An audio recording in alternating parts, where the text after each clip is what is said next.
اس programme کے اخراجات جو اسمر منسٹریز کے دوست اور پارٹنرز ادا کرتے ہیں۔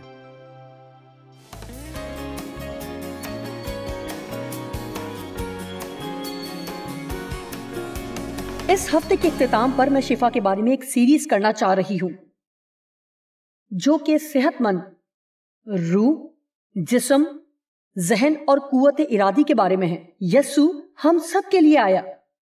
آپ کی زندگی کا کوئی ایسا پہلو نہیں جس کی یسوع فکر نہ کرتا ہو۔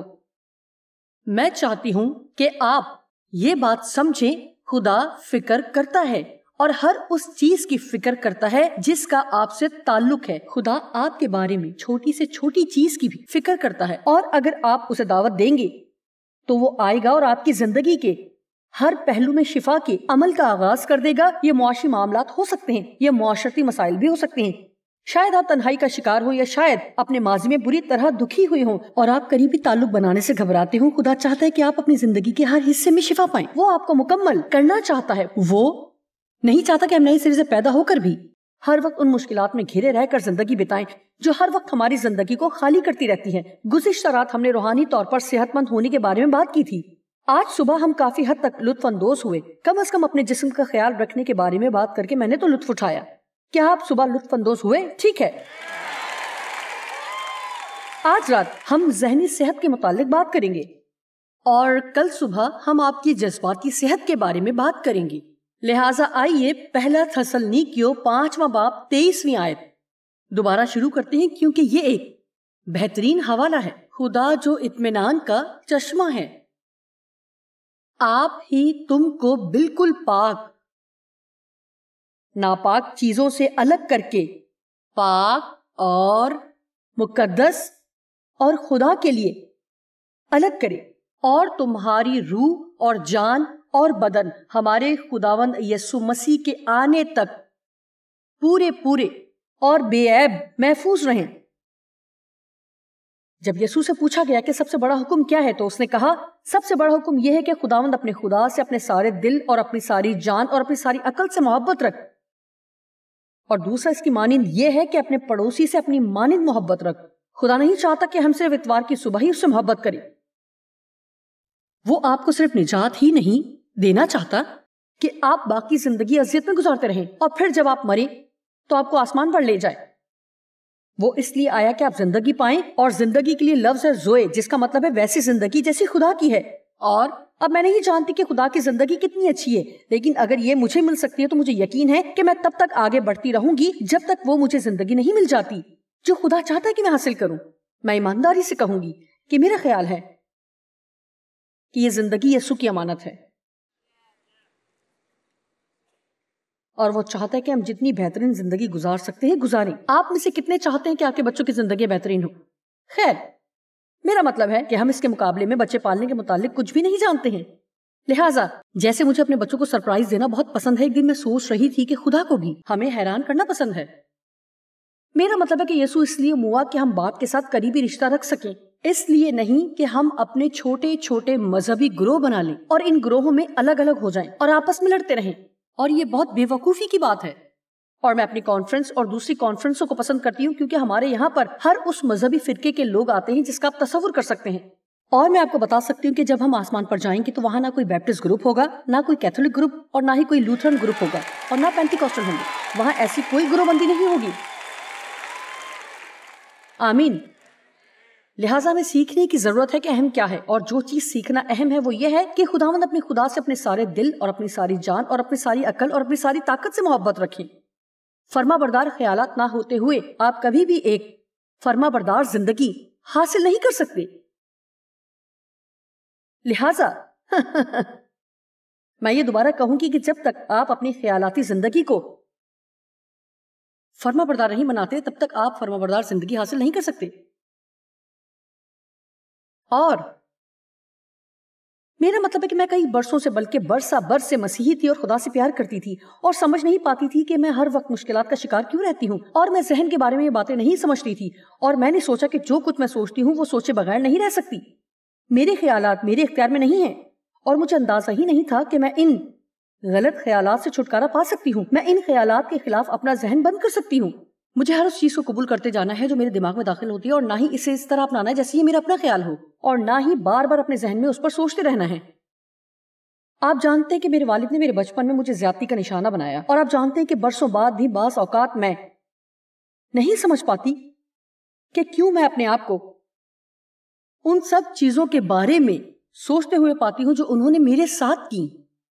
اور آپ جانتے ہیں کہ جس وقت مجھے احساس ہوتا ہے کہ میں کیا سوچ رہی ہوں تو میں کہتی ہوں نہیں، اور اس کے لیے اپنے ذہن کو بند کر لیتی ہوں اور ان خیالات کو یہاں نہیں آنے دیتی۔ دیکھیں، دشمن چھپ کر آتا ہے اور اس امید پر آپ کے ذہن میں خیالات ڈالنے کی کوشش کرتا ہے کہ آپ انہیں اپنا لیں گے، اور اگر ہم ان غلط چیزوں کے بارے میں سوچنے لگیں گے تو یہ ہمارے مزاج پر اثر انداز ہوں گی، اور پھر ہمارے رویے پر، اور پھر یہ دوسرے لوگوں کے ساتھ آپ کے رشتے پر اثر انداز ہوں گے۔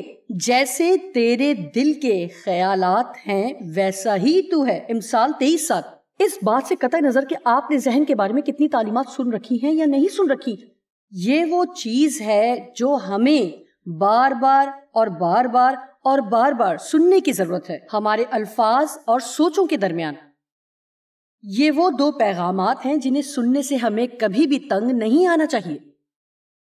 آپ اپنے خیالات سے الجھ سکتے ہیں۔ آپ کو ہر اس خیال کو سوچنے کی ضرورت نہیں ہے جو آپ کے ذہن میں داخل ہوتا ہے۔ عام طور پر میں صبح اس سوچ کے ساتھ اٹھا کرتی تھی کہ میں ذہنی دباؤ کا شکار ہوں، لہٰذا میں اٹھتی اور سارا دن پریشان رہتی۔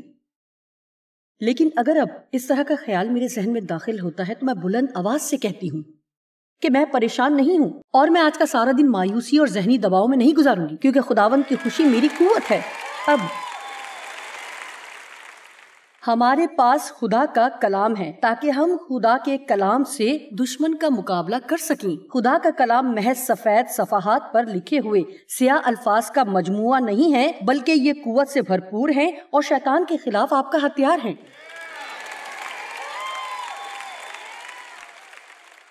اور جس کے پاس میرا کلام ہے وہ میرے کلام کو دیانت داری سے سنائے۔ گزشتہ رات جب جان میک فیڈن یہاں آئے تو مجھے اچھا لگا، اور انہوں نے اپنے بچپن کے بارے میں بات کی اور جس تکلیف میں سے وہ گزرے اس سب کے بارے میں بتایا، اور پھر انہوں نے بتایا کہ کس طرح انہیں کتاب ذہن کا میدان جنگ ملی اور کس طرح اس کتاب نے ان کے ذہن کو اثر نو نیا بنا دیا، اور انہوں نے یہ چھوٹی سی کتاب اپنی جیب سے نکالی۔ کیا وہ ابھی بھی آپ کے پاس موجود ہے؟ ٹھیک ہے، اس کا نام ہے جی میں نے دیکھ لیا، شکریہ۔ با آواز بلند خدا کے کلام کے اقرار کی قوت، اور یہ میری ہی تحریر ہے اور یہ کہلاتی ہے اور یہ اتنی چھوٹی ہے، میرا مطلب ہے کہ وہ اسے اپنی پینٹ کی پچھلی جیب میں رکھتے ہیں، اور میرے لیے یہ بڑی حیرت کی بات ہے کہ کوئی شخص اسے اپنی جیب میں لیے پھرے۔ آپ جانتے ہیں کہ کیوں وہ اسے اپنی جیب میں رکھتے ہیں؟ کیونکہ جب شیطان ان کے ذہن پر حملہ آور ہوتا ہے اور وہ پرانی باتیں جب ان کے ذہن میں ٹیپ کی طرح چلتی ہیں جو ان کے والدین نے کہی تھی کہ تم کوڑے کے سوا کچھ نہیں ہو، اور وہ لوگ جو تم سمجھتے ہو کہ تم سے پیار کرتے ہیں تمہیں چھوڑ جائیں گے، اور وہ جان جائیں گے کہ تم اصل میں ہو کیا، تم تو محض خیر وہ جانتے ہیں کہ جب کبھی ایسا ہوتا ہے تو وہ جانتے ہیں کہ کس طرح لڑنا ہے، اور میں آپ کی مدد کرنا چاہتی ہوں آج رات یہ یاد رکھیں کہ کس طرح لڑنا ہے، اور وہ یہ کرتے ہیں کہ کتاب نکالتے ہیں اور اسے کھول کر اس جگہ پہنچتے ہیں کہ خدا انہیں پیار کرتا ہے یا کہ وہ مسیح میں کیا ہیں، اور بآواز بلند ان تمام حوالوں کا اقرار کرتے ہیں اور ابلیس کو بھاگنا پڑتا ہے۔ مجھے یہ بہت پسند ہے۔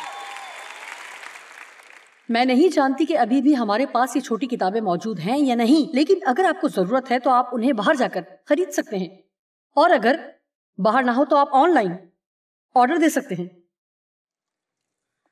تو آئیے 2 کرنتھیوں 10 کی 4 اور 5 آیت، اس لیے کہ ہمارے لڑائی کے ہتھیار جسمانی نہیں بلکہ خدا کے نزدیک قلعوں کو ڈھا دینے کے قابل ہیں۔ اب قلعہ ایک ایسی جگہ ہے جسے دشمن نے کھود کھود کر خود کو چھپانے کے لیے مورچہ بندی کی ہوتی ہے، لہذا تاکہ وہ سامنے آئے بغیر آپ پر حملہ کرے۔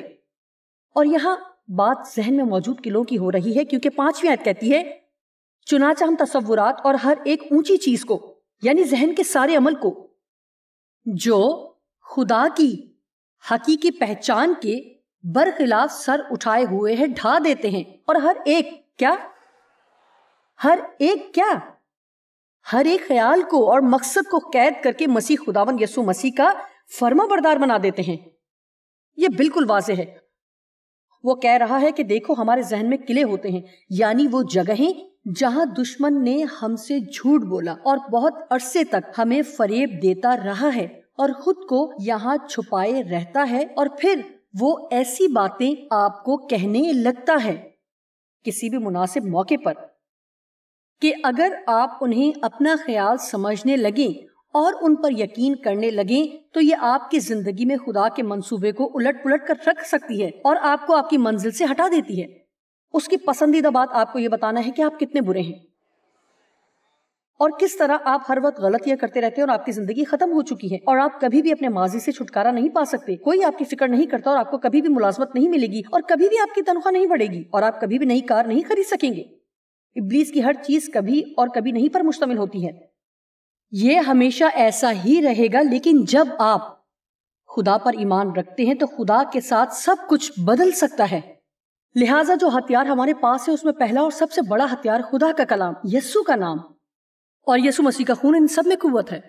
خدا کا کلام، یسوع کا نام اور اس کا خون، ان سب میں قوت ہے۔ خدا کا کلام، یسوع کا نام اور اس کا خون۔ میں سمجھتی ہوں کہ بعض اوقات جب آپ کے ذہن پر حملہ ہوتا ہے تو آپ کو اپنا منہ کھولنا اور کہنا ہے کہ یسوع، یسوع، اس نام میں قوت ہے۔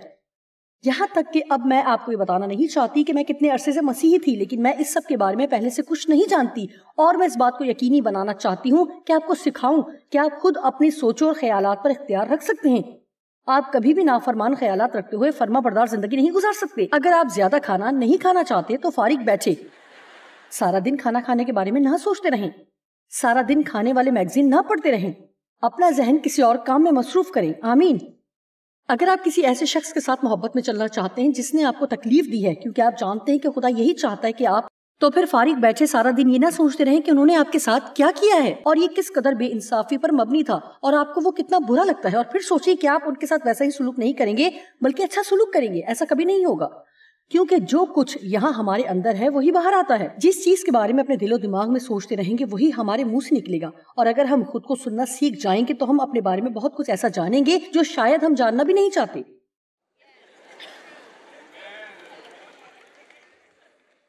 سب کہیں ہم لطف اندوز ہو رہے ہیں۔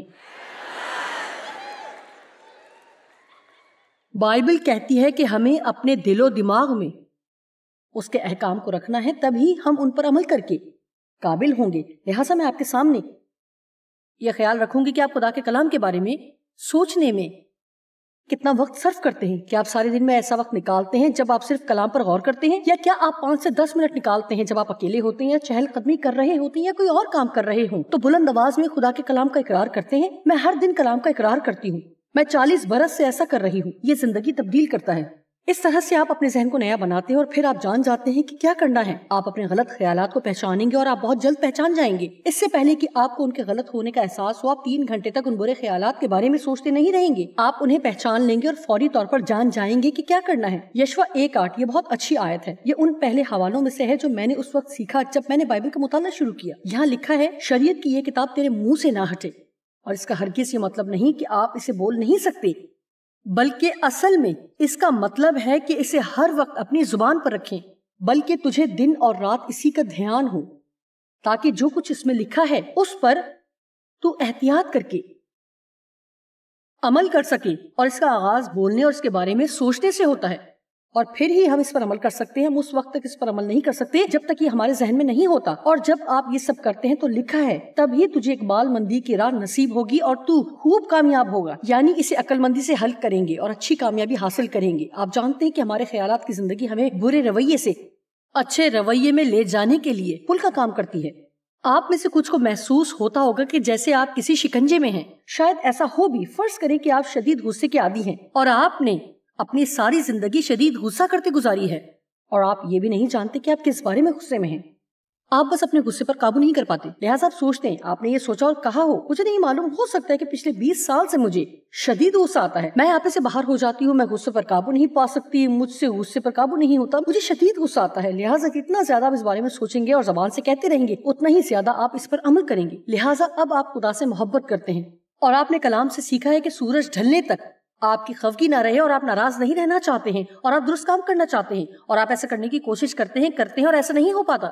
خیر، آپ جانتے ہیں کہ اگرچہ بائبل ہمیں بتاتی ہے کہ پاک روح کی رہنمائی میں کوشش کریں، لیکن بائبل میں ایسا کچھ نہیں لکھا کہ آپ محض تبدیل ہونے کی کوشش کرنے سے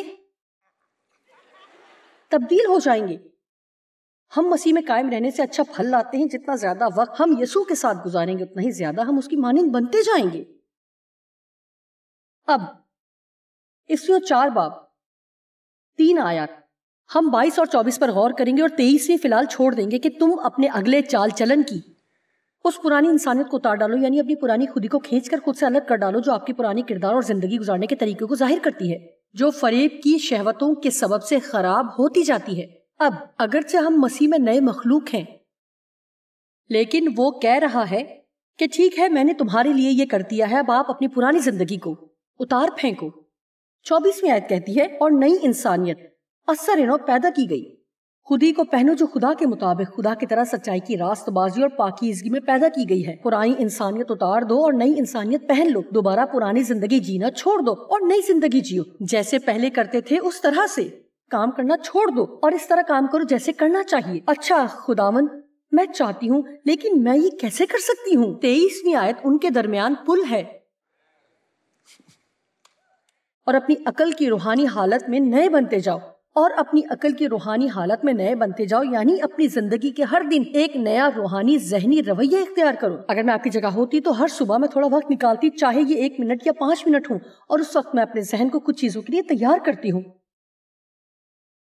کلسیوں 3 کہتی ہے کہ عالم بالا کی چیزوں کی تلاش میں رہو، اپنا ذہن تیار کرو اور قائم رکھو. میں اس بارے میں ابھی بات نہیں کروں گی، لیکن آج پروگرام کے ختم ہونے سے پہلے میں ایک تیار ذہن کی قوت کے بارے میں بات کروں گی. میں آپ کو بتاؤں گی کہ جب آپ اپنے ذہن کو کسی بات پر لگاتے ہیں اور خدا سے مدد مانگتے ہیں تو یہ ایسے ہی ہے جیسے ڈھیروں ڈھیر حکمت نیچے آتی ہے، اور آپ مسیح میں جو آپ کی قوت ہے وہ سب کچھ کر سکتے ہیں جو کچھ کرنے کی آپ کو ضرورت ہے، اور ابلیس آپ کو نہیں روک سکتا. لیکن آپ کو اپنا ذہن درست سمت میں لگانا ہے. جب آپ اپنے ذہن کو تیار کرتے ہیں اور پھر ادھر ادھر گھومتے نہیں رہتے، اسی پر قائم رہتے ہیں، آپ فیصلہ کرتے ہیں کہ آپ قرض میں سے نکلیں گے، اور پھر آپ مال میں چلے جاتے ہیں. ایک غلطی، اور وہاں 75% ڈسکاؤنٹ سیل لگی ہے اور آپ کو بالکل بھی ایسی جگہ نہیں ہونا. آمین. آپ کے پاس کریڈٹ کارڈ ہے، پاک روح آپ سے کہہ رہا ہے آپ کو یہاں سے نکل جانا چاہیے. آپ قرض میں سے نکلنا چاہ رہے ہیں اور جسم کہتا ہے مجھے یہ چاہیے، مجھے وہ چاہیے. لہٰذا آپ کے ذہن میں یہ چل رہا ہوتا ہے. آپ جانتے ہیں کہ مجھے پرواہ نہیں کہ اگر آپ کو خود کو کان سے پکڑ کر اس مال سے نکالنا پڑے تو نکالیں. بائبل کہتی ہے اگر تیری آنکھ تجھے ٹھوکر کھلائے تو اسے نکال دے، اور اگر تیرا ہاتھ تجھے ٹھوکر کھلائے تو اسے کاٹ ڈال. بعض اوقات ہمیں خود پر سختی کرنا پڑتی ہے. میں کبھی کبھی خود سے کہتی ہوں جوائس منہ بند کرو. میرا مطلب ہے بس اپنا منہ بند رکھو، تمہیں مزید ایک بھی لفظ کہنے کی ضرورت نہیں. آپ میں سے کچھ لوگوں کو خود سے ملاقات کرنے کی ضرورت ہے. آپ کو دن میں کئی مرتبہ خود سے بات کرنے کی ضرورت ہے. ایسا نہ کریں کہ اپنے ذہن میں ارادہ کریں اور پھر جیسے ہی آپ کا جسم آپ کو اکسائے تو اسے بدل ڈالیں. اپنے ذہن میں ارادہ کریں اور ذہن کو اس پر مرکوز رکھیں اور سارا دن اس پر قائم رہیں. اور اگر آپ ایسا کریں گے تو اگلے دن یہ کرنا تھوڑا سا آسان ہوگا، اور اس سے اگلے دن اور آسان ہو جائے گا، اس سے اگلے دن نسبتاً اور آسان ہو جائے گا، اور پھر مزید آسان. اور پھر بہت جلد سوچیں گے کہ آپ کیسے اس بگاڑ میں جیتے رہے ہیں، کیونکہ اب یہ آپ کو غیر فطری لگے گا. اور پھر بہت جلد وہ وقت آئے گا جب آپ کے لیے یہ فطری ہو جائے گا کہ آپ خود بخود وہ کرنے لگیں جو درست ہے، جیسا کہ اس وقت غلط کرنا وہ کرنا آپ کو فطری لگتا ہے. ایک صحت مند ذہن کی خصوصیات. آج بات کرنے کے لیے میرے پاس بہت سی اچھی چیزیں ہیں. اچھا، تو اگر آپ کے پاس ایک صحت مند ذہن ہے، یاد رکھیں کہ ہم بات کر رہے ہیں زندگی کے ہر پہلو میں صحت مند ہونے کی. سب سے پہلے ایک صحت مند ذہن ایک پرسکون ذہن ہے. لوگ کہیں گے خیر میں صرف ذہن کا سکون چاہتی ہوں. لوگ ذہنی سکون حاصل کرنے کے لیے گولیاں کھاتے ہیں، اور اسی ذہنی سکون کے لیے بہت زیادہ شراب نوشی کرتے ہیں. ایک ماں نے اپنے بیٹے کے بارے میں مجھے بتایا جو ہیروئن کا نشہ کرتا تھا، اور اس کا کہنا تھا کہ اپنے ذہن کو بند کرنے کا اس کے پاس واحد یہی طریقہ تھا. خیر دیکھیں، وہ ان اصولوں کو نہیں سمجھتا تھا، وہ تو شاید خدا کو بھی نہیں جانتا تھا، تو اس سے مدد کس طرح مانگتا؟ مجھے اس کی پرواہ نہیں کہ آپ کا ذہن کس قدر بڑے بگاڑ کا شکار ہے. خدا آپ کے ذہن کو نیا بنانے میں آپ کی مدد کر سکتا ہے. یہ ایک ہی دن میں تو نہیں ہوگا. یہ ممکن نہیں کہ آپ 40 برس تک غلط سوچتے رہیں اور پھر آپ درست سوچنے کا فیصلہ کریں اور سوچیں کہ چیزیں درست کیوں نہیں ہو رہی. اس میں وقت لگتا ہے. میں پچھلے 40 برس سے اس پر کام کر رہی ہوں اور مجھے بہت سی فتوحات ملی ہیں، بہت سی، لیکن میں کبھی بھی وہ کرنا بند نہیں کروں گی جس نے آج مجھے یہاں تک پہنچنے میں مدد دی ہے۔ آپ نے سنا میں نے کیا کہا؟ میں وہ کرنا بند نہیں کروں گی جس نے مجھے یہاں تک پہنچایا۔ بائبل کہتی ہے قائم رہو۔ غلطیوں 5:1 مسیح نے ہمیں آزاد رہنے کے لیے آزاد کیا ہے، بس قائم رہو اور دوبارہ غلامی کے جوئے میں نہ جتو، یعنی جس سے نکل چکے ہو اس شکنجے میں دوبارہ نہ آؤ۔ بعض اوقات ہم یہ غلطی کرتے ہیں کہ جب ہمیں ایک فتح حاصل ہوتی ہے تو ہم وہ کرنا روک دیتے ہیں جس کی وجہ سے ہمیں فتح ملی ہوتی ہے۔ اگر آپ قائم رہتے ہیں تو حاصل کرتے ہیں، اگر آپ قائم رہتے ہیں تو حاصل کرتے ہیں اور قائم رہتے ہیں۔ اور بائبل کہتی ہے کہ ہم خبردار رہیں، کیونکہ ابلیس دھاڑنے والے ببر شیر کی مانند ڈھونڈتا پھرتا ہے کہ کسے پھاڑ کھائے۔ فتح حاصل کرنے کے لیے اتوار کی صبح کے 45 منٹ سے کہیں زیادہ وقت درکار ہے۔ اب یہ صاف ظاہر ہے کہ آپ یہ جانتے ہیں، کیونکہ آپ یہاں جمعے کی رات موجود ہیں۔ میں نہیں جانتی کہ آپ عام طور پر جمعے کی شام کیا کرتے ہیں، لیکن میں خوش ہوں کہ جو کچھ آپ عام طور پر کیا کرتے ہیں اس کے بجائے آپ یہاں ہیں۔ آمین۔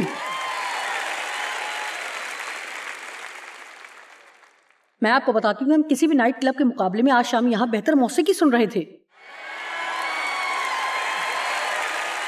آمین۔ آپ ایک پرسکون ذہن، اچھا لیکن میں ایسا نہیں کر سکتی، میں فکر مند رہتی ہوں۔ خیر، آپ ایسی بے وقوفانہ باتیں کہنا چھوڑ دیں۔ میں ایسا نہیں کر سکتی، میں ویسا نہیں کر سکتی۔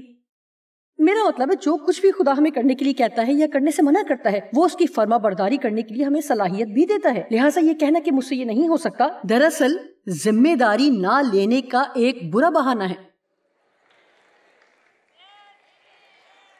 ٹھیک ہے، فکر مندی کے بارے میں کیا خیال ہے؟ ہم کیوں فکر کرتے ہیں؟ ہم اس لیے فکر کرتے ہیں کیونکہ ہم یہ سوچتے ہیں کہ اپنے مسائل کو حل کرنے کے لیے ہمیں جو کچھ کرنا چاہیے ہم اسے سوچ سکتے ہیں۔ اور میں یہ نہیں کہہ رہی کہ ہمارے ذہن میں کوئی اچھا آئیڈیا نہیں آ سکتا، لیکن ایسا شاذ و نادر ہی ہوتا ہے۔ لیکن یہ میرا تجربہ ہے، آپ جانتے ہیں کہ اب میں دعا کرتی ہوں اور خدا مجھے اچھے آئیڈیا دیتا ہے، لیکن آپ انہیں یہاں سے حاصل نہیں کر سکتے، لیکن آپ انہیں یہاں سے حاصل کر سکتے ہیں۔ یہ وہاں اوپر سے آتے ہیں، یہ یہاں سے باہر نہیں آتے۔ جی ہاں، آپ روحیں ہیں، آپ کی شخصیت کا گہرا ترین حصہ آپ کے پاس آپ کی جان ہے، اور آپ ایک جسم میں رہتے ہیں۔ میرا خیال ہے کہ ہم سب ایک ہی وقت مختلف چیزوں کی فکر کا شکار ہوتے ہیں، لیکن فکر کرنا ایسے ہے جیسے آپ کسی ہلنے والی کرسی پر بیٹھے ہوں اور سارا دن جھولتے رہیں۔ یہ آپ کو مصروف تو رکھتی ہے لیکن کہیں لے کر نہیں جاتی۔ اب میری بات سنیں، فکر مندی آپ کے لیے کوئی بھلائی نہیں کرتی ہے، یہ آپ کے مسائل حل نہیں کرتی ہے، بلکہ آپ کے مسائل میں ضرور اضافہ کر سکتی ہے، کیونکہ ہمیں وہی ملتا ہے جس کا ہم یقین کرتے ہیں۔ لہٰذا کسی چیز کے بارے میں سوچنے میں کوئی برائی نہیں۔ بعض دفعہ میں بھی سوچتی ہوں، میں جسے دعائیہ سوچ کہتی ہوں یا اس کے بارے میں خدا کے ساتھ سوچنا کہتی ہوں، ان چیزوں کے بارے میں دعا کریں، اپنے ذہن میں کچھ دیر اس پر غور کریں، کیا یہ ٹھیک محسوس ہوتا ہے؟ اب اس کے لیے تھوڑی دیر اور دعا کریں، خدا کا انتظار کریں۔ لیکن جب میں کسی سنجیدہ مشکل کا شکار ہوتی ہوں تو اس کے بارے میں سوچنا بھی میرے لیے بالکل فائدہ مند نہیں ہوتا۔ اور میں آپ کو کچھ بتاتی ہوں، اگر میں اس مقام تک پہنچ سکتی ہوں جہاں میں کسی طرح کی فکر نہ کروں، تو کوئی بھی اس مقام تک پہنچ سکتا ہے جہاں وہ اس قدر فکر نہیں کرے گا، کیونکہ میں تو ایک پیشہ ور فکر کرنے والی تھی۔ کیا کوئی جانتا ہے کہ میں کیا بات کر رہی ہوں؟ میرا مطلب ہے کہ میں تو آپ کے مسائل کے لیے بھی فکر مند ہوتی ہوں، یعنی اگر میرا اپنا کوئی مسئلہ نہ بھی ہو تو میں آپ کے مسائل میں شریک ہونا پسند کرتی ہوں اور اس کی فکر کرنے لگتی ہوں اور انہیں حل کرنے کی کوشش کرتی۔ میں فکر کرنے کے لیے مسائل بھی پیدا کر سکتی تھی۔